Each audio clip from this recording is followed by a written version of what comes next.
This podcast is brought to you by lineupmedia.fm.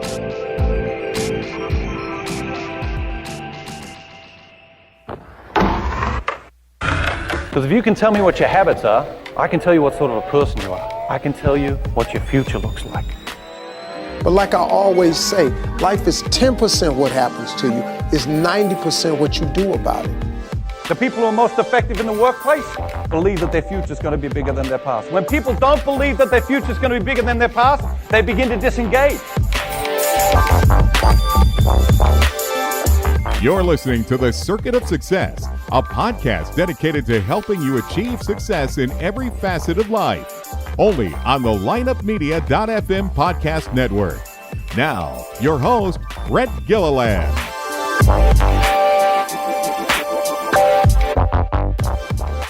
Welcome to The Circuit of Success. I'm your host, Brett Gilliland, co-founder and CEO of Visionary Wealth Advisors. And today I've got Kelsi Sheren with me. Kelsi, how you doing? I am doing so well. How are you, Brett? I am great. It's an honor to get to interview you. You got a lot of good stuff cooking. Thanks, man. Yeah, we're trying. That's all we can do. That's right. You're coming to us from Canada. Yeah, I'm in Vancouver. I'm a West Coast girl. Okay, very nice. Very nice. The founder of Lululemon is from Vancouver. Yeah, he sure is.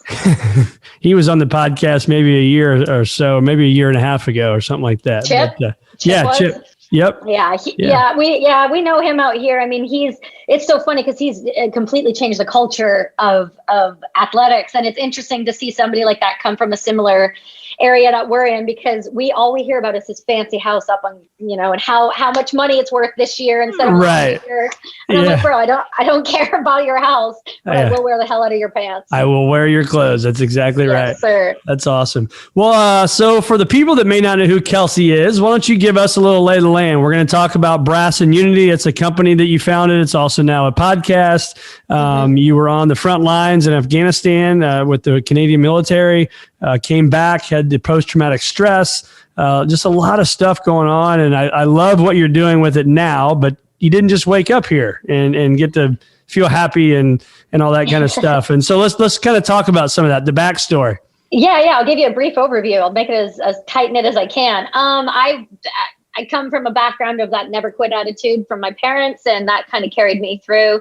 I was a professional fighter, Taekwondo fighter for the majority of my life, a second degree black belt. I believe in martial arts wholeheartedly and believe the discipline that it provides when you're a young child and moving into your teenage years. And then I consider fortunately, got to join the Canadian military and deployed to Afghanistan. While I was there, I was borrowed by other NATO countries and was put on the front lines with multiple, very influential infantry units. And I was so thankful to get to meet those guys and work with those guys. But unfortunately, due to that circumstance, I did sustain an injury that was career ending. And it's been a road from that point on. It was really got to the point where art therapy needed to take off. Something needed to take off. And when art therapy came in, due to my doctor kind of suggesting it, even though he knew it would be an absolutely ridiculous request for me to do art therapy, it gave me an outlet again. And that outlet I found to be something that was not only fruitful for my mental health, but I realized I could really do something with this if I put the effort in and educated myself on how to grow a company and how to do these things. And I was very fortunate enough to have a husband who is also a retired supercross professional racer, who then became an inventor and invented a neck brace that prevents cervical spine injury. That's now the safest brace in the world. Grow a company and then teach me everything he's learned. So this isn't completely like on my own. I mean, I've totally had a support system that's been within the business community, and they were able to educate me. I've got that, what do they say, that educate as you learn. While you're working. You just school of hard knocks learning, right? Yeah, absolutely. But I got a full-on education with that. And then, what are we, 5 years in March? We started on the kitchen table, banging on doors, selling, just getting any appointment I could get, telling my story, and hoping that people would not only fall in love with what I'm trying to do to help others, but then hopefully fall in love with the fact that I have a story to tell that hopefully can be beneficial for others. Yeah. So when you say Brass and Unity, obviously I've been on your website. It's phenomenal stuff, what you're doing, but share with our listeners kind of what is Brass and Unity, and then why jewelry? Oh yeah. Weird question, right? I know. I I wish I had like a really amazing, incredible answer to be like, I had this epiphany. But truly it came out of this need to stop, this need to not want to kill myself every day. As blunt and like harsh and absolutely raw as that is, it's what happened. And I got to a point where suicide was on my mind so regularly that my doctor was like, sitting in a house is not conducive to your mental health. But I know you can't go out. And I know that you are struggling to travel or you're struggling to go places. And when you do, it's triggering and it's not well. So why don't we talk about something you can do at home? Get a bunch of stuff, start playing, whether that's paints, whether that's crayons, whether that's fucking Lego. I don't care how old you are, whatever will work to keep your brain moving, keep your hands busy, and then we'll see what good comes from it. I happen to hear about crystals because I live in British Columbia and everybody loves crystals out here, yoga pants and the mountains. So I wanted to learn what those were because in my mind, somebody said crystals helped them with their anxiety. And I was like, oh my God, I was at the point, anybody, anything that might work, give it all. You're all in. I'm all in. You could have told me that if I licked a frog every day, my PTSD would be gone. I would have a crate of frogs every morning licking these frogs because that's how much I needed relief. Like it was that obscene. And then I spent a day building jewelry and sat in the same spot from like 7 to 5, didn't move, didn't brush my teeth, didn't eat, but didn't also think about suicide. So this was a win. Right. A huge win. A huge win. Exactly. So then I kind of took that, and my husband was like, well, I think you kind of have something here. Is this something you think you would want to do? And I said, well, I'm not really allowed to work because they think if I'm around people, it won't be good. But I really want to do something that I know can help my community. And that is whether that be through having a charity or running a support group or some aspect. I wanted to find a way. And this just happened to be my way. So jewelry wasn't really a choice. But like it was the business plan. I guess what I'm getting at too, I think is unique. It's not like there was this grand business plan and, you and your friends from Harvard, right? Or writing it out. It just happens to be jewelry. I mean, sometimes it just happens. Yeah, exactly. Like I said, it never was meant to be a business. It wasn't supposed to be anything. It was supposed to be just relief for my mental health. And it just turned into this whole thing. It's what it is now. So I want to get back to that, but I want to kind of go before that if we can. I know you're pretty raw and you're pretty transparent, I think. And so talk to us about, and to our listeners about the days when you said you wanted to kill yourself. Like, what was a typical day like? So you wake up, walk us through that. Oh yeah, it was real odd. From like what I can remember to the best of my ability, I was on a lot of pharmaceutical drugs given to me at that time. So everything feels a little foggy from about 2014 below once they put me on all those drugs. But it was very basic. I mean, people will say, well, we saw you traveling in that time frame. And it was like I had to travel with a whole family of people. And every time I left or I went to an airport, there'd be a meltdown. Like there was like, oh, you went on vacation. It was like, I literally was not there. My body was physically there, but I was not there. So I would wake up and then I would lie in bed and then that would be the day. And then I would cry and then I would almost feel like I was getting feelings again, but then realize that like everything was so numb. And I made jokes about being dead inside because I truly know what that feels like to have every single emotion, feeling, and even tactile touch. Nothing felt like anything. Wow. Nothing. So how did you get through that? I mean, you don't just like all of a sudden wake up and sing Kumbaya. So like, how do you do that? If only, right? I was very, very, and I say very lucky because I had a support system. When I got injured in Afghanistan, due to the fact that my injury was sustained while in active combat, they had a paper trail. So because of it, they sent me home to the hospital early and that paper trail followed me. Because I was not a vet who developed PTSD after being home for a year, 2 or 3, and then tried to prove what happened to me, I actually had a support system built in because Veteran Affairs realized they had enough documentation to take me on and give me a doctor. So when I got home to the hospital, they put a lot of people on me. I had like 2 doctors doing medication. I had 1 doctor doing psychotherapy, whether that be EMDR, talk therapy, or even what's it called when they hypnosis, like those types of things. And then they decided after 6 months, after not calling me or contacting me, that they were going to retrain me. And so they sent me to the range to be a person who clears the ranges. And the fun fact about that is active combat sounds a lot like ranges. It's not ideal, man. No, it doesn't sound like it. And so they sent me 2 half days a week, and I would do that. And it was going okay. And I had doctor appointments, checkups. So people were on top of me. And then it got to the point where finally they're like, okay, we're going to let her go clear a grenade range. And for whatever reason, the grenade range was like, I can feel my body getting antsy. The grenade range was the catalyst and the break point for the military realizing I was not retrainable. I went to go up to the sand. And if you don't know what a grenade range is, it is essentially a concrete wall that 2 people stand behind. And on the other side is just a massive sand pit, like as wide as it can go, because it absorbs the shock. So for me, I went to step onto the sand to clear, and I physically was paralyzed. I couldn't move. And all of a sudden, my whole body was in Afghanistan, and I broke and I buckled to my knees, and I just sat there and I couldn't move. And one of the guys came over and helped me get back into the truck and was like, okay, we'll go back. We went back, and then I guess paperwork was written up, and they said, what do you want to do? And I said, I want to do my job. And they said, at this time, we don't think that's feasible or doable for you and your mental state. And I said, well, I'd like to move anyway. Could you repost me out to British Columbia? And then maybe I will find a better team, and I might, whatever. Because at the time, that's where my boyfriend, who's my husband now, was. And that's where I wanted to be, where I felt supported. Sure. And they said, no, we're medically releasing you and on your own recognizance. And here's your doctor. And if you want to continue, you can reach out to this doctor in British Columbia. Otherwise, your only coverage that you will get is for PTSD related issues. So like my shoulder that's not attached, or my knee that I've had surgery on, none of that's covered. None of that'll be looked after the rest of my life. The only thing I'm entitled to is therapy and pharmaceutical drugs and cannabis, which I had to fight. I almost gave you the finger. I had to fight for. Really aggressively. So. Wow. Well, thank you for sharing that. That's anytime.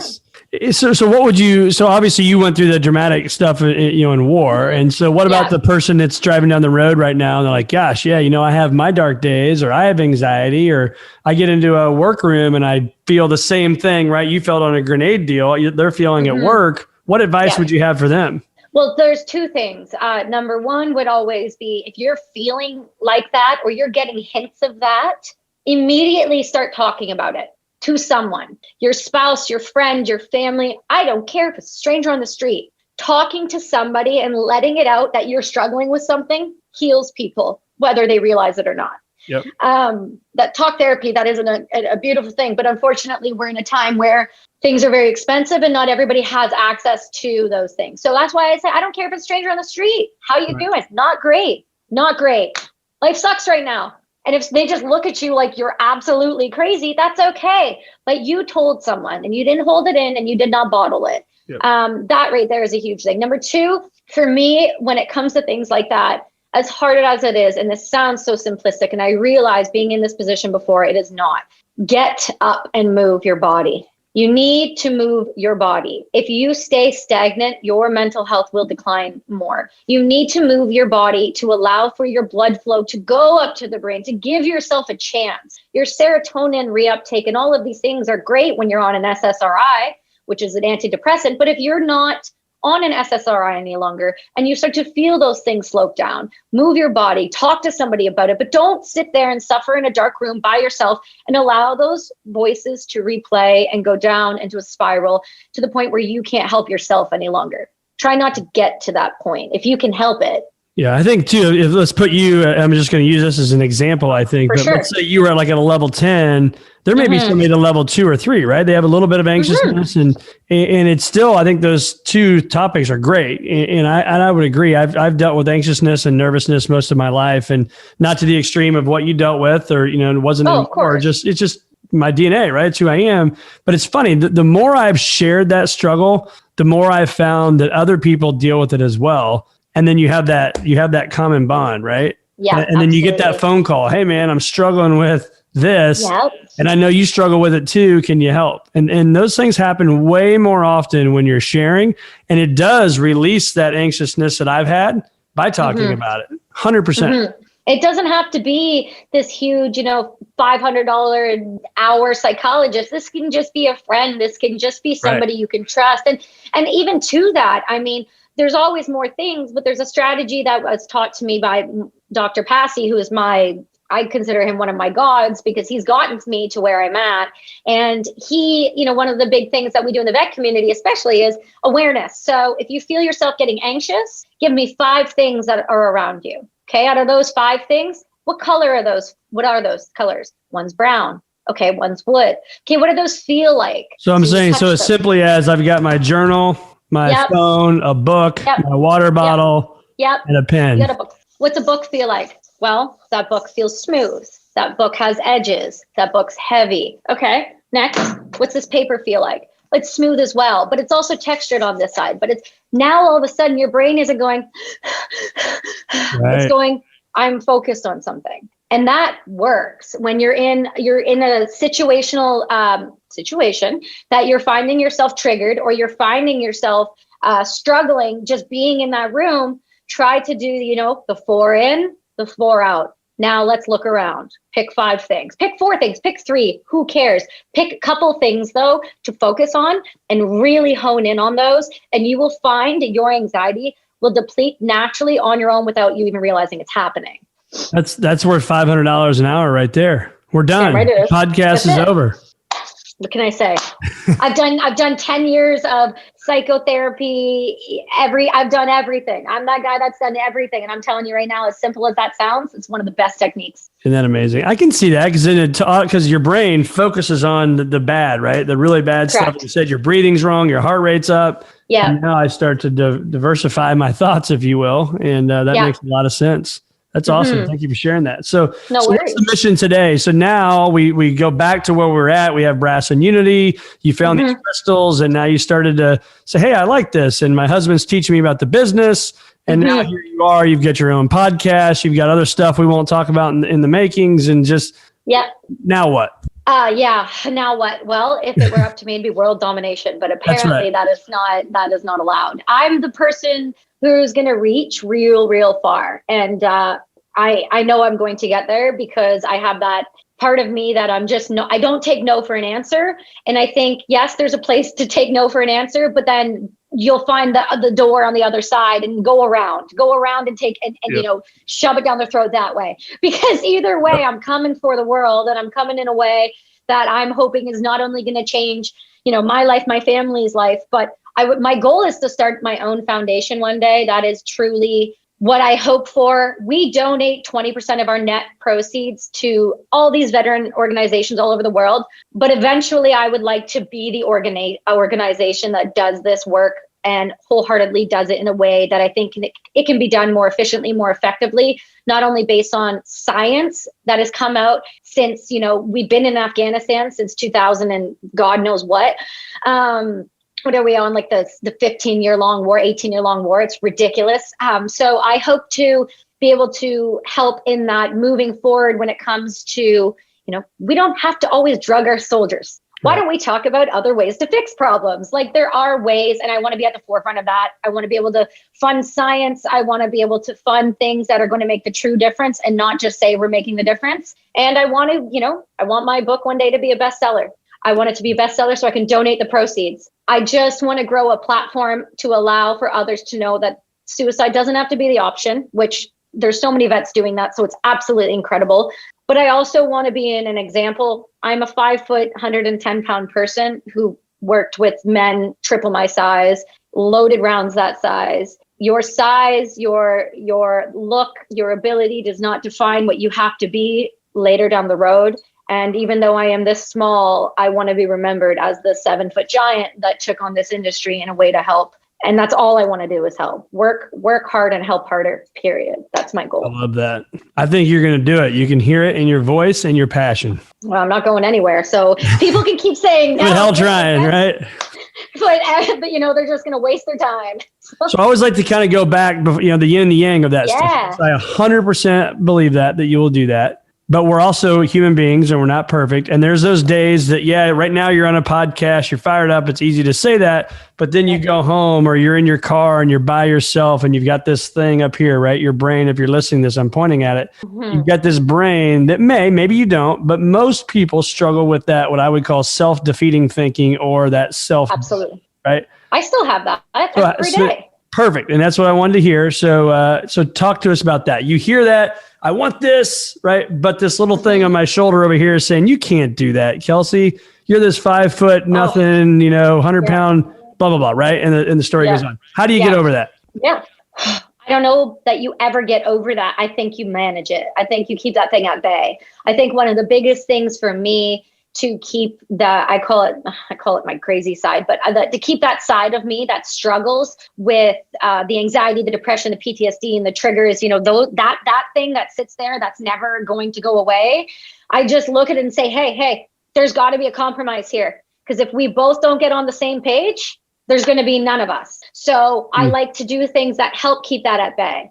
I like to work out. I like to go to yoga. I like to keep my mind right. I like to use cannabis because it works for my treatment. I like to spend time with my family and my kids. But most importantly, I like to learn healthy self-talk. And now the one thing my doctor always taught me is to put it, the tools in the toolbox, as they say, is it's one thing to self-talk, but it's not going to work if you're not consistent. So you can have that voice. I wake up every morning, and that is one of the things I struggle with is you want all these things, you're willing to work for all of these things, but it just might not work out for you. It's like, well, really? But why wouldn't it work out for me? Why not me? Why not me? I ask it a question back when it's like, it's not for you. You're not going to get there. It's, you're just from a small town. You're like a farm family, like come from like modern. It's like, why do you think you deserve X, Y, and Z and all these other people don't? It's like, I don't deserve more than they do, but I owe it to myself to try. And if I don't try, then what are we doing here? Right. I talk back to it, argue back with yourself. Well, why not? What's it going to say? Right. I don't know. Nothing. Why not? Why not me? Why not us? Why can't we talk to ourselves better? Yeah. I have hard days. I have a 4-year-old that broke me about 2 days ago. I'm not kidding. He broke me and crying on the kitchen floor. And he broke my husband and I. And you know what that's like. You have kids. And when they break you, that's hard to come back from for a minute because they reach into your heart and they just tear you apart. Grab that soul. Oh my God, he did it.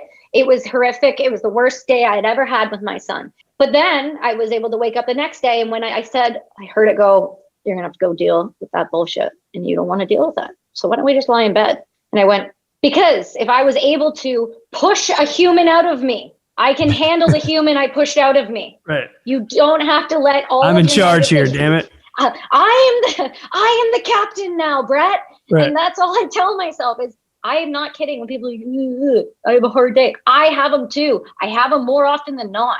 Like my team around me, Brett, will tell you, I am sometimes the worst, most negative, hardest person on myself. But shut it all down. It's not worth it. I go that far. Yeah. But you have to know that you can do it too. It doesn't matter what you go through. You just have to have a little bit of want, just a little bit to argue back. I love that. So I call it, I've got this thing everywhere. I call it my strategic think time, and it's my black journal. Okay. Yeah. And this thing's everywhere because it's got so much stuff in it. So that's for me, when I'm feeling like that, I kind of run to journal time, right?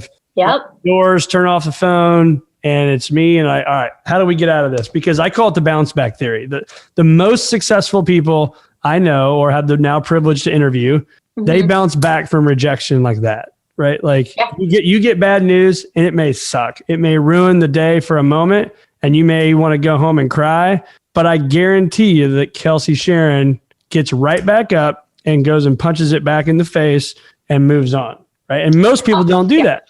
And so when you hear me say that, or that bounce back theory, what are your thoughts? I think there's an aspect to that I totally agree with. I think we're all built differently from a biological chemistry standpoint, and everybody, whether it's nature versus nurture, is going to have a different outlook on how they handle situations. And I think a lot of that bounce back theory, I agree with.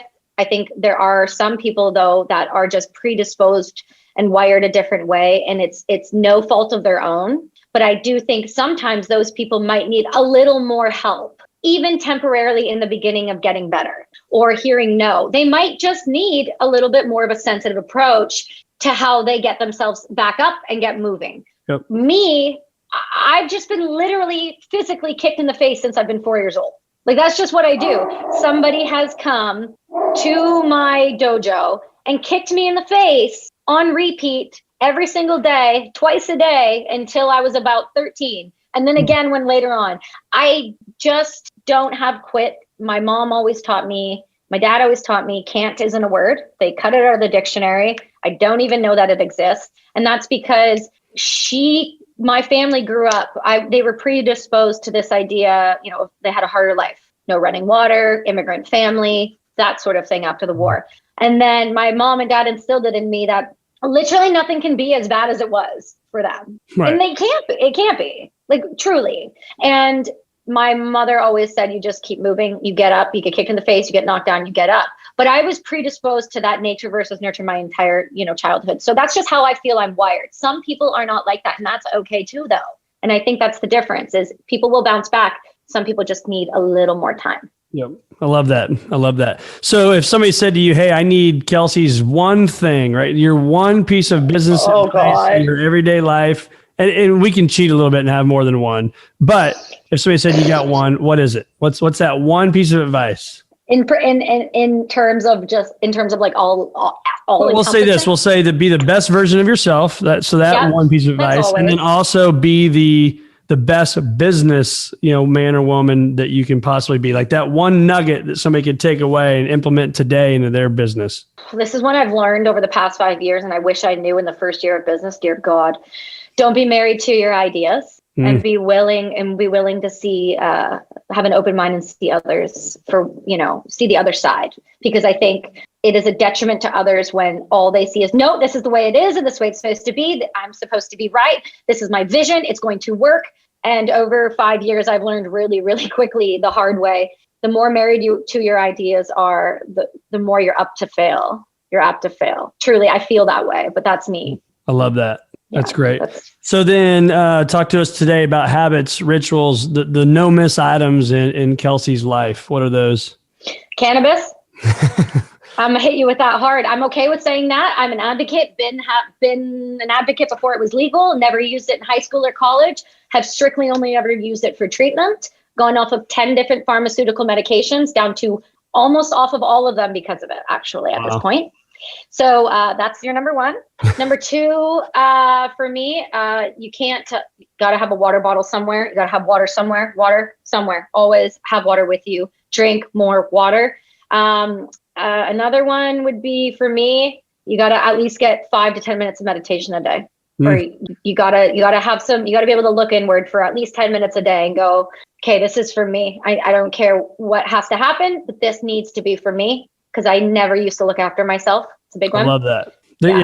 So I'm part of Made For. It's a thing. Blake McCoskey from Tom's Shoes started it and all this stuff. And one of the things, one of them is water. Here's the water bottle they sent. Yes, sir. Here is the meditation timer that they sent. It's got a timer. It's like 5, 10, 15, 20, 25. And you set this timer. I've been meditating for years, but it's these little things, right? Drink a lot of water. Exercise, move your body, breathe, right? Make sure you're getting proper food in your system. And it's so important. Yeah.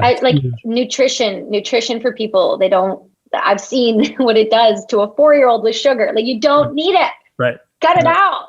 You can, but truly, honestly. And for me, it's, very, very simplistic things.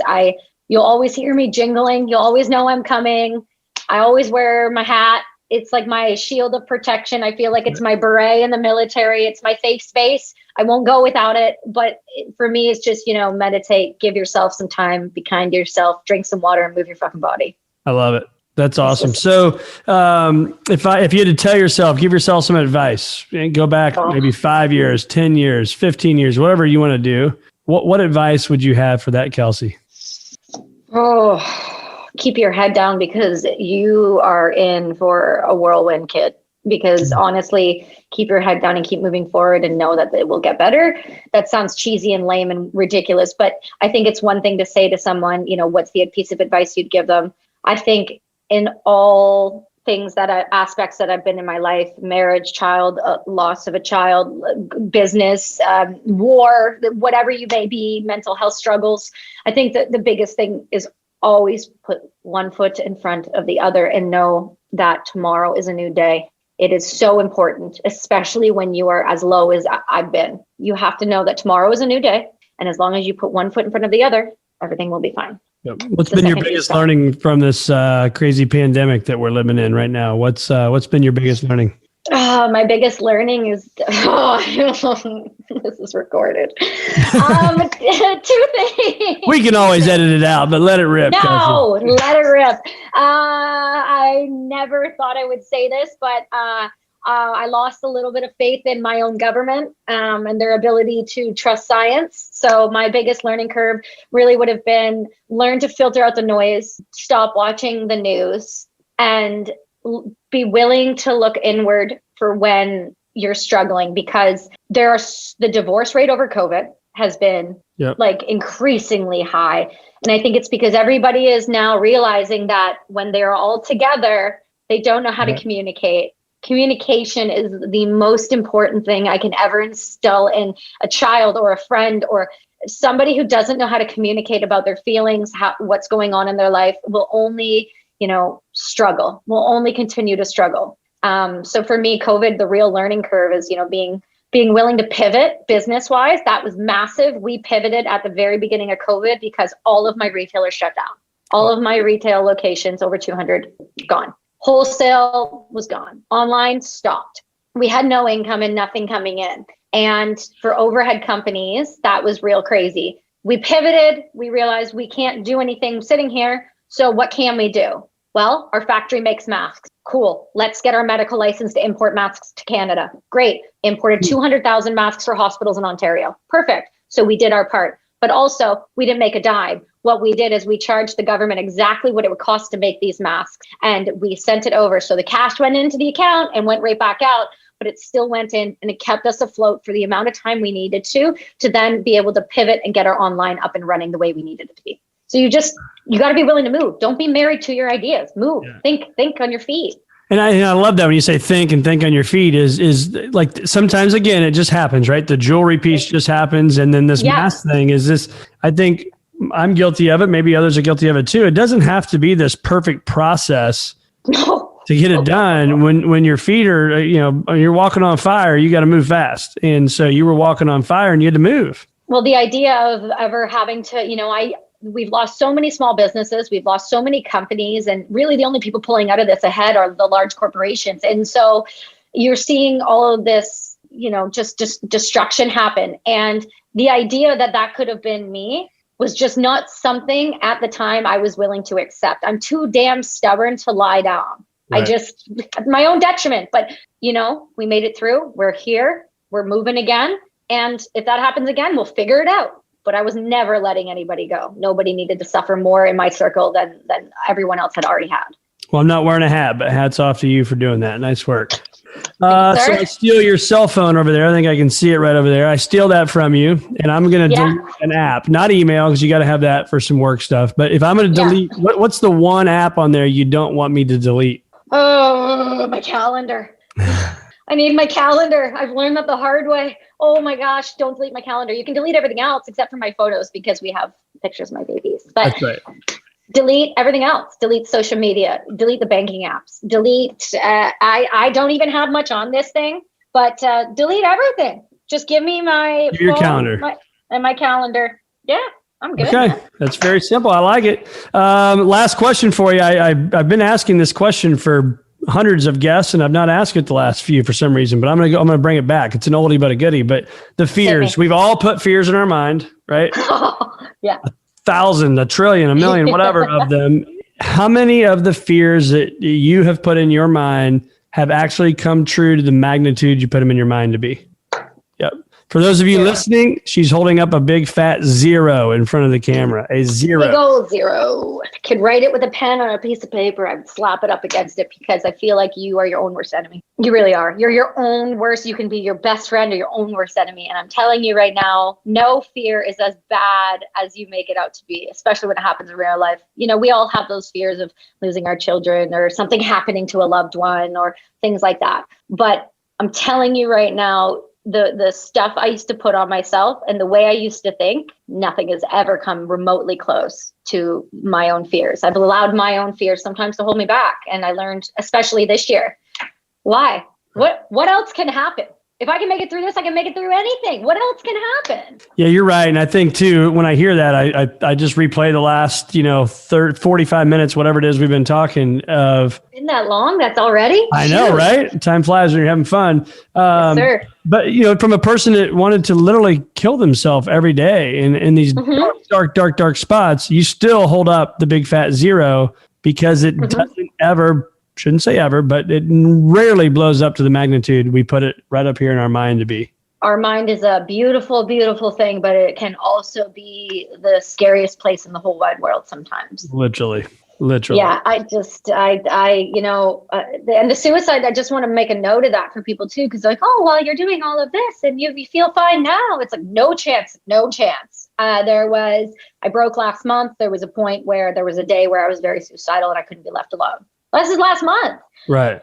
But you got to understand that everything ebbs and flows. And if you can realize that it ebbs and flows, you'll realize that even when you're in that bad ebb, the flow will come and you'll come back out. Yep. It's only temporary. This too shall pass. So yes, where do our listeners find more of Kelsi Sheren? Oh, God.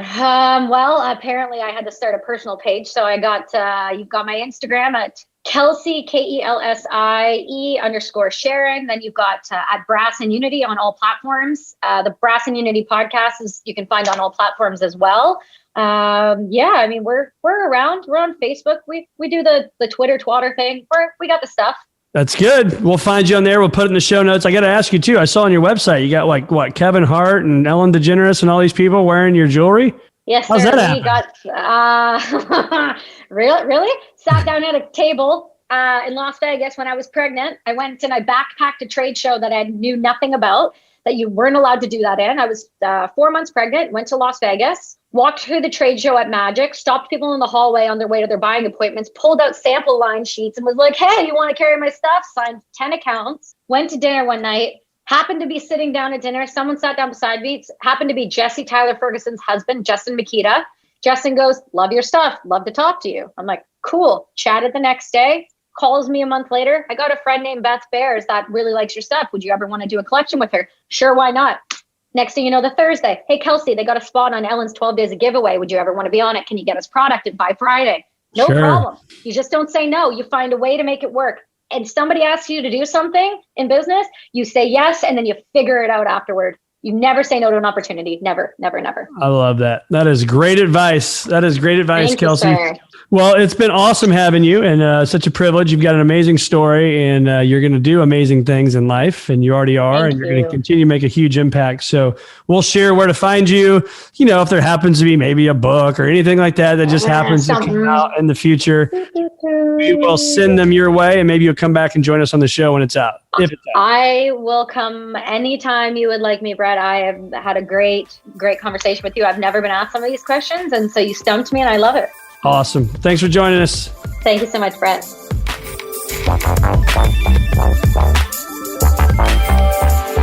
Tune in next week for another episode of The Circuit of Success with Brett Gilliland on the lineupmedia.fm podcast network. Subscribe to the show on iTunes, Google Play, Stitcher, and through our website, circuitofsuccess.com. Follow us on Facebook and Twitter and email any questions to info@circuitofsuccess.com.